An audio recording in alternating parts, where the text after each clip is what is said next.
Hello students, चलिए start करते हैं। Class 11 chapter 5 laws of motion का नेक्स्ट पार्ट इस वीडियो में कवर करेंगे। इससे प्रीवियस वीडियो आपको देखनी है पहले, वो आपको प्लेलिस्ट में मिल जाएगी। देन आप इस वीडियो को देखेंगे तो बहुत सारे कंसेप्ट आपको प्रीवियस वीडियो के यूज होते हुए दिखाई देंगे। तो पहले वो कवर करनी है, फिर इस पे आना है। अब देखो, लॉज ऑफ मोशन के अंदर आज इस वीडियो में पढ़ेंगे हम Newton first law, Newton second law, Newton third law. अब वो तीन लॉ जो हैं उनको पढ़ने से पहले आपको थोड़ा सा बेसिक पता होना चाहिए कि हम काइनेमेटिक्स और डायनेमिक्स उन दोनों के अंदर किस किस चीज को स्टडी करते हैं। ठीक है, तो पहले काइनेमेटिक बात करते हैं, फिर डायनेमिक की बात करेंगे। सबसे पहले काइनेमेटिक देखते हैं क्या होती है। अब आपने पीछे भी पढ़ी है, काइनेमेटिक के अंदर क्या पढ़ते हैं हम? मोशन के बारे में पढ़ते हैं, रेस्ट के बारे में पढ़ते हैं, distance covered by the object, displacement क्या होती है, उन सब के बारे में हम स्टडी किसके अंदर करते हैं? काइनेमेटिक के अंदर, जो कि हमारी चैप्टर नंबर 3 के अंदर था, 4 के अंदर था, मतलब यूनिट नंबर 2 के अंदर था। ठीक है, इसका मतलब क्या है? काइनेमेटिक हमें इफेक्ट के बारे में शो ऑफ करता है, इफेक्ट के बारे में स्टडी करने के लिए बोलता है। और इसके अंदर क्या आ सकता है हमारा? किसी ऑब्जेक्ट का मोशन आ सकता है, रेस्ट आ सकता है, डिस्टेंस के बारे में बात कर सकते हैं हम, या फिर डिस्प्लेसमेंट के बारे में बात कर सकते हैं। ये सारी चीजें किसके अंदर आएंगी? इफेक्ट के अंदर। ये सारे इफेक्ट हो गए हमारे। ठीक है, कोई भी ऑब्जेक्ट मोशन में है, कोई भी ऑब्जेक्ट रेस्ट पोजीशन में है, कोई भी ऑब्जेक्ट कितना डिस्टेंस ट्रेवल कर रही है, ये क्या हो गए हमारे इफेक्ट। अब डायनेमिक्स क्या करेगी हमारी? इफेक्ट प्लस कोज। क्या करेगी? कोज प्लस इफेक्ट। इन दोनों के बारे में हमें किसके अंदर पढ़ने को मिलेगा? डायनेमिक के अंदर। मतलब जो भी ये मोशन हुआ है किस वजह से हुआ, क्या कारण था भाई? रेस्ट पोजीशन पे कोई ऑब्जेक्ट आ गई, क्यों आ गई? डिस्टेंस किसी ऑब्जेक्ट ने ट्रेवल किया है, वो क्यों किया है? मान लो यहां पे कोई ऑब्जेक्ट रखी थी, ये मोशन के साथ यहां पे आ गई, डिस्टेंस इसने ट्रेवल कर लिया, तो ये इसने डिस्टेंस क्यों ट्रेवल किया है? ये सब किसके अंदर आएगी? हमारी कोज के अंदर। कारण, रीजन, कि किस रीजन के कारण कोई ऑब्जेक्ट मोशन में आई है, किस रीजन के कारण कोई ऑब्जेक्ट रेस्ट में आई है, किस रीजन के कारण किसी ऑब्जेक्ट ने डिस्टेंस ट्रेवल किया है, वो सभी हम किसके अंदर स्टडी करेंगे? डायनेमिक के अंदर। पता चल गया आपको काइनेमेटिक का और डायनेमिक का। ठीक है भाई। अब किसी भी चीज के अंदर रेस्ट या मोशन आता है, वो क्या होता है? हमारा कोज होता है। और वो किस कारण होता है? कोई फोर्स अप्लाई के कारण। अब ये ऑब्जेक्ट यहां रखी है, यहां से यहां पहुंच गई, तो कैसे पहुंचेगी? हमने कोई फोर्स अप्लाई की होगी। कोई फोर्स अप्लाई करने के बाद ही ये ऑब्जेक्ट, एम मास की ऑब्जेक्ट, यहां से यहां पहुंच सकती है। तो ये किसके अंदर आएगा? हमारा डायनेमिक के अंदर। तो फोर्स क्या करती है हमारी? फोर्स एक तरीके से हमारा कोज क्रिएट करती है, और जिसके कारण क्या होती है? स्टेट ऑफ ऑब्जेक्ट चेंज होती है। स्टेट ऑफ ऑब्जेक्ट चेंज हो जाती है हमारी। बात समझ में आ गई या नहीं आ गई? इतनी बात क्लियर हो गई होगी। अब चलते हैं अपने न्यूटन्स लॉ के ऊपर। न्यूटन फर्स्ट लॉ क्या है, न्यूटन सेकंड लॉ क्या है, न्यूटन थर्ड लॉ क्या है, तीनों लॉज हम इसे वीडियो में कवर करेंगे और बहुत अच्छे से एक्सप्लेन करेंगे। और चैनल को सब्सक्राइब जरूर करके जाना है और ज्यादा से ज्यादा शेयर करना है, जिससे कि मैं बहुत ज्यादा अच्छा कंटेंट और लेके आ सकूं, मुझे भी मोटिवेशन मिले कि आपको अच्छा कंटेंट मिल रहा है और आप भी इन वीडियो से बहुत ज्यादा खुश हैं, सेटिस्फाइड हैं। तो देखो भाई, सबसे पहले पढ़ेंगे हम Newton first law. Newton first law क्या कहता है? न्यूटन एक साइंटिस्ट था, उसने अपने 3 लॉज दिए थे, फोर्स के ऊपर, एक्सेलरेशन के ऊपर, फला वेलोसिटी के ऊपर, मोमेंटम को काउंट करते हुए, इन सबको चीजों को ध्यान में रखते हुए उसने 3 लॉज क्रिएट किए थे। उसमें सबसे पहले न्यूटन फर्स्ट लॉ क्या है? अगर हम किसी ऑब्जेक्ट पे नेट फोर्स 0 अप्लाई करते हैं, कोई भी ऑब्जेक्ट है, मान लो यहां पे ये पेन रखा है, इसके ऊपर मान लो मैंने कोई भी force apply, external force apply नहीं किया, मतलब नेट फोर्स कितनी हो गई? 0। तो इसकी नेट एक्सेलरेशन जो होगी, नेट एक्सेलरेशन भी क्या होगी? 0। कि मतलब ये ऑब्जेक्ट अपनी पोजीशन से मूव नहीं करेगी। ये चीज क्या किसके अंदर काउंट होती है? हमारी न्यूटन फर्स्ट लॉ के अंदर काउंट होती है। अब इसकी जो डेफिनेशन बनती है ना, वो डेफिनेशन मैं यहां पे लिख देता हूं, क्योंकि एग्जाम के अंदर तो आपको डेफिनेशन से ही एक्सप्लेन करके आना है कि आप न्यूटन फर्स्ट लॉ को किस तरीके से एक्सप्लेन करेंगे। अब भाई, न्यूटन फर्स्ट लॉ की मैंने यहां पे आपके लिए सिंपल सी 2 डेफिनेशन लिख दी हैं। इनको आप वीडियो पॉज करके नोट डाउन कर सकते हैं। इन दोनों डेफिनेशंस को आप समझेंगे। सबसे पहले देखो, न्यूटन फर्स्ट लॉ क्या कहता है? अकॉर्डिंग टू दिस लॉ, मतलब according to first law, a body continues to be in state of rest. एक बॉडी जो है कॉन्टिन्यूसली स्टेट ऑफ रेस्ट में रहेगी, और या फिर in uniform motion in straight line, या फिर यूनिफॉर्म मोशन में रहेगी वेन एवर, कब तक, an external force is applied, जब तक कि कोई उस पर एक्सटर्नल फोर्स अप्लाई ना कर दी जाए। समझ में आई बात? क्या कहा है उसने कि जब तक कोई एक्सटर्नल फोर्स किसी ऑब्जेक्ट के ऊपर, किसी बॉडी के ऊपर नहीं लगेगी, तो वो ना तो अपनी स्टेट ऑफ रेस्ट को चेंज करेगी, ना ही वो स्टेट ऑफ यूनिफॉर्म मोशन को चेंज करेगी।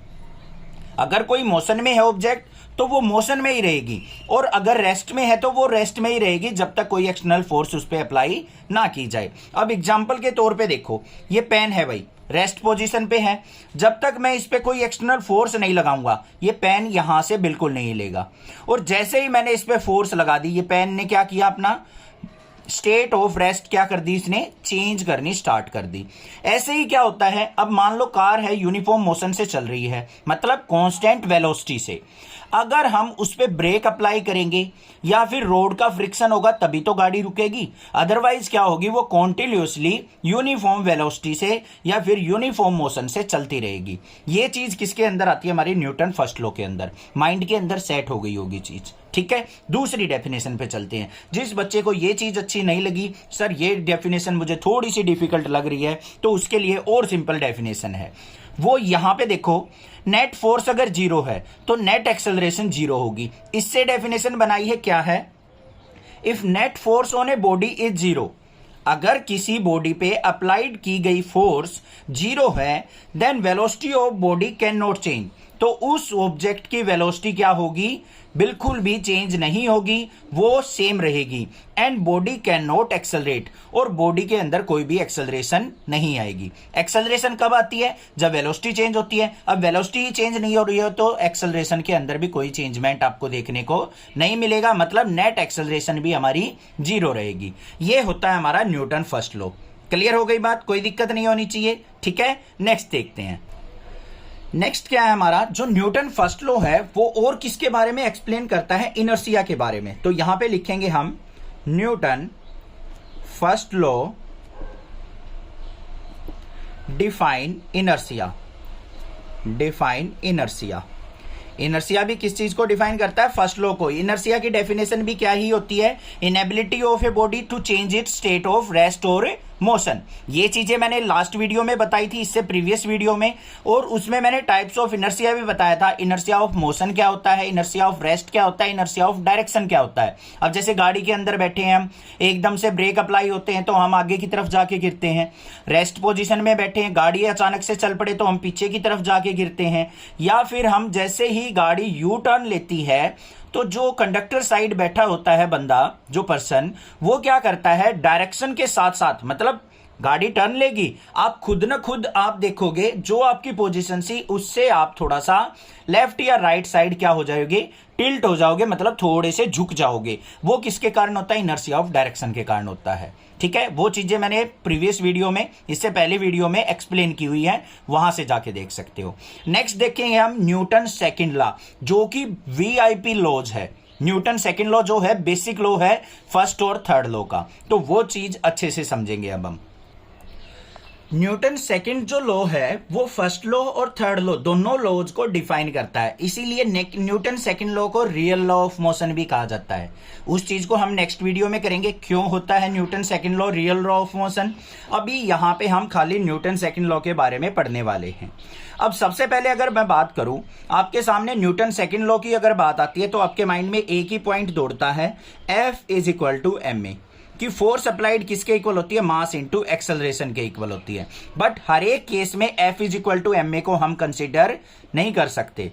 आपने तो बेसिक याद कर रखा है, रट रखा है कि F is equal to ma होता है हमारा न्यूटन सेकंड लॉ। बट मैं यहां पे अच्छे से बताऊंगा कि कब आपने F is equal to ma को यूज करना है, कब कोई और दूसरा कंसेप्ट यूज होगा हमारा न्यूटन सेकंड लॉ को रिलेटेड। अब उससे पहले मैं क्या करूंगा, यहां पे आपको डेफिनेशन से एक्सप्लेन करूंगा न्यूटन सेकंड लॉ क्या होता है। दो डेफिनेशन दूंगा, उन दोनों में से जो भी आपको बेस्ट लगे वो आप याद कर सकते हो और अपने एग्जाम में यूज कर सकते हो। तो मैं एक बार डेफिनेशन लिख लेता हूं। अब मैंने न्यूटन सेकंड लॉ की दो डेफिनेशन यहां पे राइट डाउन की है। देखो बिल्कुल सिंपल डेफिनेशन बनाई है। फर्स्ट डेफिनेशन क्या कहती है, according to this law rate of change of linear momentum, क्या कहा है? Rate of change of linear momentum. जहां पे रेट की बात आ जाए उसका मतलब टाइम के रिस्पेक्ट में बात कर रहे हैं हम। तो मोमेंटम टाइम के साथ साथ जो चेंज होता है ऑफ ए बॉडी, किसी भी बॉडी का या ऑब्जेक्ट का, is directly proportional to the external force applied. वो डायरेक्टली किस पे डिपेंड करेगा? जितनी हमारी एक्सटर्नल फोर्स अप्लाई की गई है। अब कम एक्सटर्नल फोर्स अप्लाई करेंगे तो लीनियर मोमेंटम भी हमारा कम चेंज होगा, ज्यादा एक्सटर्नल फोर्स अप्लाई करेंगे तो लीनियर मोमेंटम हमारा ज्यादा चेंज हो जाएगा। ये कौन कहता है? Newton second law. दूसरी बात, F is equal to M A, evergreen बात जो है उससे हम एक्सप्लेन करें अगर न्यूटन सेकंड लॉ को, तो वो क्या है? Net force on a body is equal to the product of mass and acceleration of body. जो नेट फोर्स होती है ये F, वो किसके इक्वल होती है? Product of mass and acceleration of the body. जो मास ऑफ बॉडी है या फिर एक्सेलरेशन ऑफ बॉडी है, दोनों की अगर प्रोडक्ट कर देंगे हम तो वो हमें net force applied on the body दे देगा। समझ में आ गई डेफिनेशन? अब बात करते हैं इसके प्रूफ की कि हम न्यूटन सेकंड लॉ को किस तरीके से प्रूव आउट करेंगे कि F is equal to M A होता है। सबसे पहले देखो ध्यान से, F is equal to M A को एक्सप्लेन करेंगे। मान लो हमारे पास कोई भी ऑब्जेक्ट है, एम मास की ऑब्जेक्ट, उसकी इनिशियल वेलोसिटी है u। इनिशियल वेलोसिटी को u से डिनोट करते हैं हम। कुछ टाइम के बाद, t टाइम के बाद, हमने देखा कि ये ऑब्जेक्ट इस प्लेस से यहां पे चली गई और इसकी वेलोसिटी हो गई v बाई। फाइनल वेलोसिटी को v से डिनोट करते हैं हम। t टाइम में m मास की ऑब्जेक्ट u वेलोसिटी से v वेलोसिटी पे चली गई और ये कब गई है? जब यहां पे कोई एक एक्सटर्नल फोर्स अप्लाई हुई होगी। भाई फोर्स ही अप्लाई नहीं होगी तो ये ऑब्जेक्ट यहां पे मूव ही नहीं करेगी। न्यूटन फर्स्ट लॉ कहता है जब हमने यहां पे फोर्स अप्लाई कर दी तो m मास की ऑब्जेक्ट जो u वेलोसिटी से चल रही थी वो m मास की ऑब्जेक्ट v वेलोसिटी से चलेगी और अपनी पोजीशन को, स्टेट ऑफ मोशन को चेंज कर लेगी t टाइम के अंदर। बात क्लियर हो गई? अब यहां पे है क्या? Initial linear momentum. Linear momentum क्या होता है? प्रीवियस वीडियो में बताया था मैंने। रेगुलरली वीडियो पढ़नी है आपको स्टेप वाइज, जो मैं आपकी नंबरिंग डाल रहा हूं नंबरिंग के अकॉर्डिंग ही, क्योंकि पिछला कंसेप्ट अगली वीडियो में यूज होने वाला है। मोमेंटम जो होता है हमारा वो किसके इक्वल होता है? मास इंटू वेलोसिटी के इक्वल। तो यहां पे इनिशियल मोमेंटम की अगर मैं बात करूं, इनिशियल मोमेंटम, तो वो पी आई ले लेते हैं हम। इनिशियल मोमेंटम किसके इक्वल हो जाएगा? हमारा मास इंटू वेलोसिटी क्या है? M you. क्लियर है भाई? फाइनल मोमेंटम क्या हो जाएगा? फाइनल मोमेंटम पी एफ, वो किसके इक्वल हो जाएगा? एम वी के इक्वल हो जाएगा। क्लियर बात भाई? अब इससे आगे देखो, हमारा जो मोमेंटम होगा उसने क्या कहा है? Rate of change of linear momentum of body is directly proportional to the external force applied. अब एक्सटर्नल फोर्स क्या है हमारी? F, वो किसके डायरेक्टली प्रोपोर्शनल होगी? हमारी चेंज इन लीनियर मोमेंटम, मतलब delta P bye delta T, delta P bye delta T के इक्वल। अब यहां पे delta P bye delta T का मतलब क्या है? मोमेंटम चेंज हो रहा है हमारा। फाइनल मोमेंटम माइनस में इनिशियल मोमेंटम किसके इक्वल हो जाएगा? एम वी माइनस में एम यू। और अपॉन में क्या आ जाएगा हमारा? डेल्टा टी क्या है हमारा? टाइम टी लिया है हमने। तो F इज इक्वल टू किसके आ गया? डायरेक्टली प्रोपोर्शनल के साइन को हटाएंगे तो K कांस्टेंट। यहां से कॉमन क्या आ गया हमारा? M। अंदर क्या बच गया? V minus U by T. Clear बात है भाई? तो F इज इक्वल टू क्या आ गया? K constant M into V minus U by T. Final velocity minus initial velocity upon time किसके इक्वल होता है? एक्सेलरेशन के। तो F is equal to K times of M A. K क्या है हमारा यहां पे? कांस्टेंट। आ गया ना भाई? सिंपल था, समझ में आ गया। अब इसकी मैथमेटिकल फॉर्म देखते हैं हम। जो actual change in linear momentum होता है वो किस तरीके से हम एक्सप्लेन करेंगे। उसके लिए आपको क्या करना पड़ेगा? यहां पे कुछ चीजें कंसीडर करके चलनी पड़ेंगी। क्या कंसीडर करके चलेंगे मैथमेटिकल फॉर्म के लिए? Let m equal to mass of body, mass of body. Proof अगर आता है आपका न्यूटन सेकंड लॉ का तो ये करना। v क्या होगा हमारा? Velocity of body, velocity of body. अब लीनियर मोमेंटम किसके इक्वल होगा हमारा? Linear momentum. जो भी डेफिनेशन के अंदर बात थी ना वो सारी हम यहां पे लेके चलेंगे। मोमेंटम हमारी वेक्टर क्वांटिटी होती है तो P is equal to M V के इक्वल होगा। यहां तक क्लियर है? अब उसके बाद हमने एक्सटर्नल फोर्स अप्लाई की है। फोर्स भी हमारी क्या होती है? Vector quantity. इसको लिख देंगे हम एक्सटर्नल फोर्स। एक्सटर्नल फोर्स किस पे? बॉडी के ऊपर। ये लिख दिया हमने। उसके बाद हमारा क्या होगा बच्चों, डेल्टा पी होगा।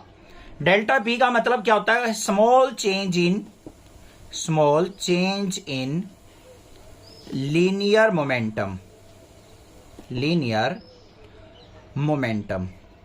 ये लिखेंगे। और डेल्टा टी क्या होगा हमारा, स्मॉल चेंज इन टाइम, ये चीज लिख ली भाई हमने। जो भी चीजें हम अपने एक्सप्रेशन के अंदर यूज करने वाले हैं ना, उनको सभी को राइट डाउन करना है, डायरेक्टली एक्सप्रेशन करना स्टार्ट नहीं करना है। कुछ टीचर्स क्या करते हैं, डायरेक्टली एक्सप्रेशन पे पहुंच जाते हैं और जो भी उस एक्सप्रेशन के अंदर वेरिएबल यूज करते हो आप, जो भी टर्म यूज करते हो, उनको डिफाइन नहीं करते हो, तो वो चीज गलत होती है। हमें तो इस तरीके से लेके चलना है भाई, सामने वाले को हमें समझाना है, तो वो तो तभी समझेगा जो जो आपने टर्म यूज कर रहे हो वो है क्या। तो यहां पे देखो, अब डेफिनेशन की बात करते हैं हम। एक्सटर्नल फोर्स जो अप्लाइड होती है वो क्या थी हमारी, एफ, वो डायरेक्टली प्रोपोर्शनल किसके होती है बच्चों, चेंज इन लीनियर मोमेंटम के। तो एफ डायरेक्टली प्रोपोर्शनल किसके हो जाएगी, delta P bye delta T के। एफ डायरेक्टली प्रोपोर्शनल किसके आ गई, delta P bye delta T के। और डायरेक्टली प्रोपोर्शनल का अगर मैं साइन हटाता हूं तो क्या आ जाएगा मेरे पास, एक के कांस्टेंट आ जाएगा, तो के delta P bye delta T. बात समझ में आ गई। यहां पे के लिख देंगे, प्रोपोर्शनल कांस्टेंट भी लिख सकते हैं या फिर इसको के को कांस्टेंट भी लिख सकते हैं। ठीक है भाई।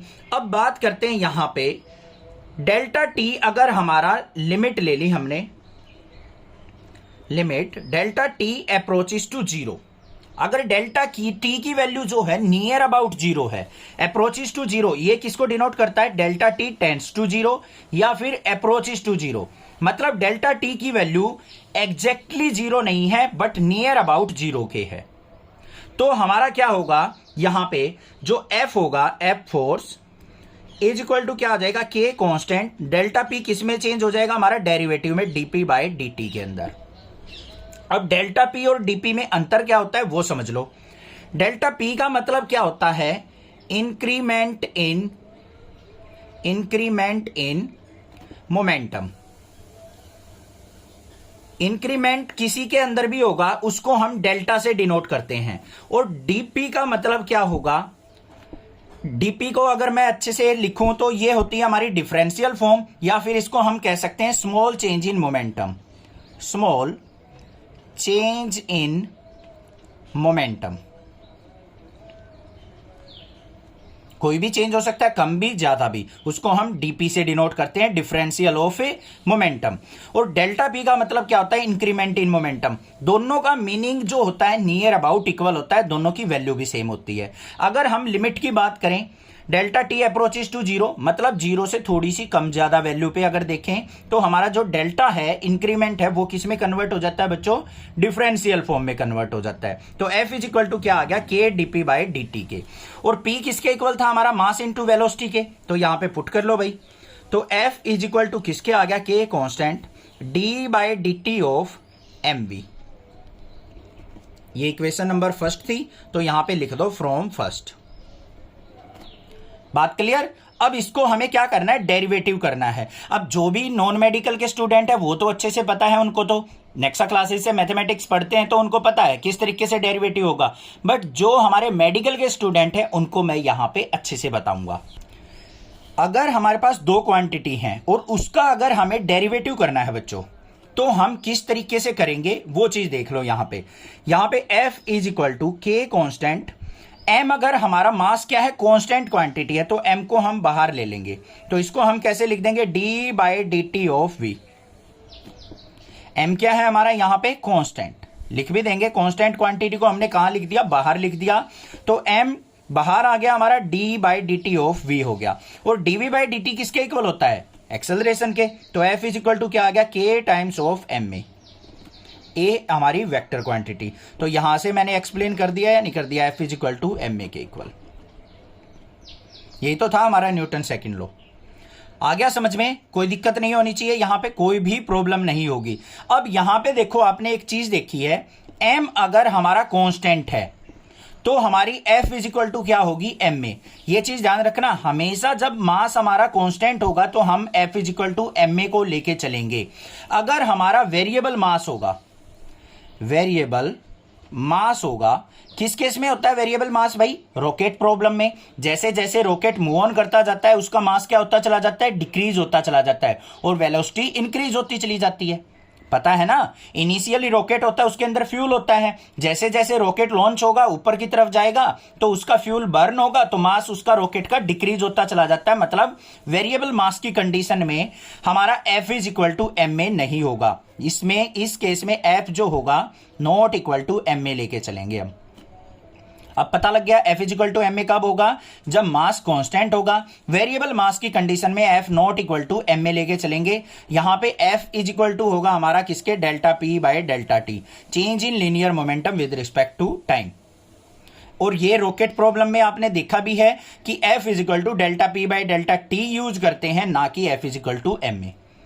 अच्छी बात समझ में आई? कुछ कंसेप्ट समझ में आया होगा कि वेरिएबल मास में हम ये कंसेप्ट यूज करेंगे सेकंड लॉ का, और कांस्टेंट मास में F is equal to M A use करेंगे। ठीक है भाई, कोई दिक्कत नहीं होनी चाहिए।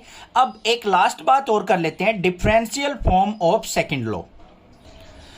Differential form of second law से हमारा क्या मतलब है? देखो ध्यान से, F इज इक्वल टू किसके होता है? हमारा dp बाई dt। कब लेते हैं dp बाई dt? जब delta t approaches to zero हो, मतलब लिमिट हमारी क्या हो? Delta t change in time approaches to zero हो तो हम F is equal to dp by dt लेके चलते हैं। और P इज इक्वल टू किसके होता है? मास इंटू वेलोसिटी के। यही तो होता है, वेक्टर क्वांटिटी जरूर डिनोट करना। तो इसको इसके अंदर पुट करो, F is equal to d by dt of mv। ये हो गया भाई। अब यहां पे दो फंक्शन है, दो फंक्शन का डेरिवेटिव कैसे करते हैं हम? ध्यान से देखो, अगर हमें mass into u into V, मान लो दो फंक्शन दे रखे हैं, इसका हमें डेरिवेटिव करना है डी बाई डी टी के रिस्पेक्ट में, तो क्या होगा? u function as it is D by D T of v function, फिर प्लस में v function as it is D by D T of u function.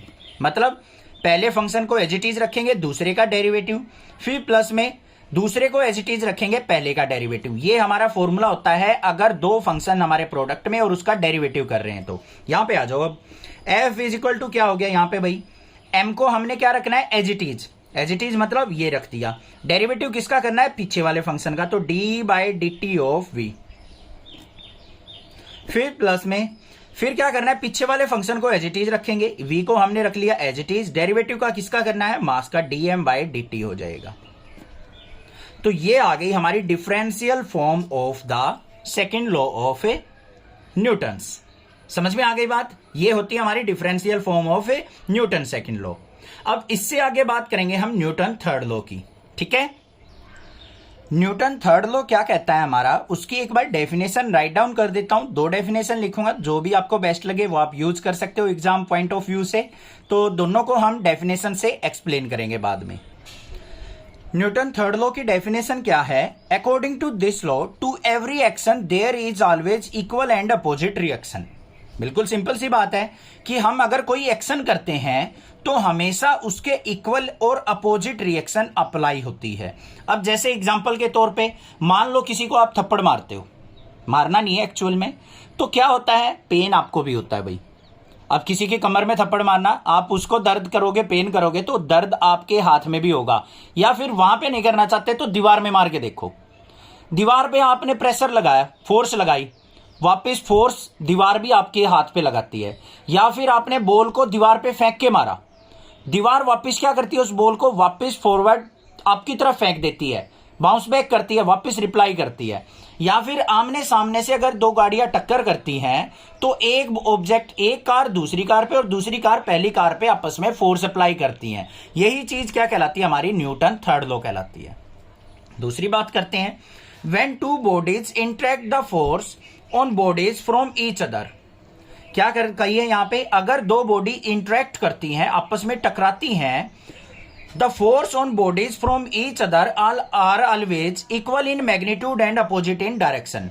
तो जो दोनों ऑब्जेक्ट आपस में एक दूसरे पे फोर्स अप्लाई करेंगी ना, वो हमेशा क्या होगी? इक्वल इन मैग्नीट्यूड होगी और अपोजिट इन डायरेक्शन में होगी। मतलब यहां से एक ऑब्जेक्ट है, एक इधर से ऑब्जेक्ट है, अगर ये दोनों इंटरेक्ट करती है, टकराती हैं, तो ये इसके ऊपर फोर्स लगाएगी और ये इसके ऊपर फोर्स लगाएगी। हमेशा दोनों की डायरेक्शन क्या होगी? अपोजिट। और इक्वल इन मैग्नीट्यूड होगी। ये क्या कहलाएगा? हमारा Newton's third law of motion कहलाएगा। अब इसके प्रूफ को देख लेते हैं, Newton third law of motion क्या कहता है। सबसे पहले देखो यहां पे एक एग्जांपल लेके चलते हैं, उससे भी समझते हैं। एक ए ऑब्जेक्ट है, एक आपके पास बी ऑब्जेक्ट है। ए ऑब्जेक्ट ने क्या किया, मान लो बी को टक्कर मारी या बी ने ए को, आपस में टकरा गई है। ए ने इस तरफ मूव कर रही थी, बी इस तरफ मूव कर रही थी, तो इसके ऊपर फोर्स क्या लगी? F A B, force on A due to B. इसके ऊपर फोर्स कौन सी लगेगी? F B A, force on B due to A object. अब दोनों की दोनों क्या है? अकॉर्डिंग टू थर्ड लॉ जो एफ ए बी होगी वो ऑलवेज इक्वल होगी किसके? Minus of F B A के। या फिर हम कह सकते हैं जो एफ बी ए होगी वो ऑलवेज इक्वल टू होगी minus of F A B के।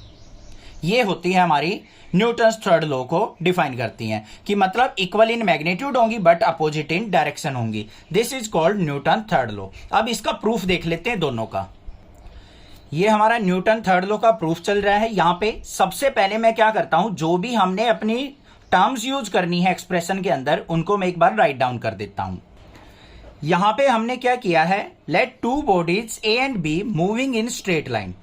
यहां पे क्या किया मैंने, ए और बी दो ऑब्जेक्ट कंसीडर की हैं, दोनों क्या कर रही हैं? स्ट्रेट लाइन में मूव कर रही हैं। And collide, then momentum and velocity change. अब देखो भाई यहां पे क्या किया मैंने, ये ए ऑब्जेक्ट है, ये बी ऑब्जेक्ट है, दोनों क्या कर रही है? स्ट्रेट लाइन में मूव कर रही है एक ही डायरेक्शन में, और दोनों क्या करती हैं? आपस में कोलाइड कर जाती हैं। कब कोलाइड करेगी? जब ए की स्पीड बी से थोड़ी सी ज्यादा होगी तो दोनों आपस में टकरा जाएंगी। उसके बाद क्या कहा है मैंने, let delta P1 and delta P2 are change in momentum of two bodies A and B. अब जैसे ही दोनों आपस में टकराएंगी, दोनों के अंदर जो मोमेंटम था वो चेंज हो जाएगा, क्योंकि भाई वेलोसिटी पे भी इफेक्ट पड़ेगा, दोनों की वेलोसिटी पे और एक्सेलरेशन पे भी। तो यहां पे क्या हो जाएगा, वेलोसिटी जो है ए की भी चेंज हो जाएगी, बी की भी चेंज हो जाएगी। तो वेलोसिटी चेंज होती है, हमारा क्या हो जाएगा, momentum of both objects change हो जाएगा।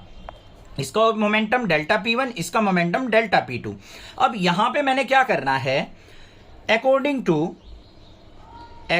To law of conservation of linear momentum, conservation of linear momentum क्या होता है, जो टोटल मोमेंटम होता है वो ऑलवेज किसके इक्वल होता है, जीरो के इक्वल। तो यहां पे क्या होता है, law of conservation of linear momentum, net momentum is zero, net momentum is zero.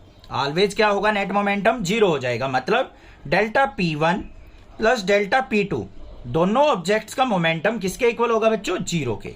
अब यहां पे डेल्टा P2 की अगर मैं वैल्यू निकालता हूं तो वो किसके इक्वल होगी, माइनस ऑफ डेल्टा P1 के। ठीक है, ये आ गई हमारे पास इक्वेशन। इस इक्वेशन को क्या करो, डिवाइड बाय डेल्टा T।